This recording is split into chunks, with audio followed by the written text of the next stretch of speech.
There were many days that passed before we knew whether this was a spontaneous demonstration or actually whether it was a terrorist attack. And there was no demonstration involved. It was a terrorist attack. And it took a long time for that to be told to the American people. Whether there was some misleading or instead whether we just didn't know what happened, I think you have to ask yourself, why didn't we know 5 days later when the ambassador to the United Nations went on TV to say that this was a demonstration? How could we have not known? Secretary Clinton has done an extraordinary job, but she works for me. I'm the president, and I'm always responsible. And that's why nobody's more interested in finding out exactly what happened than I did.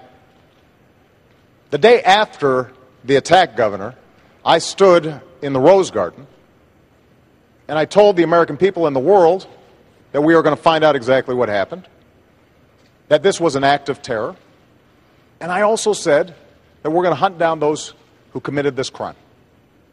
I think it's interesting the president just said something which is that on the day after the attack, he went to the Rose Garden and said that this was an act of terror.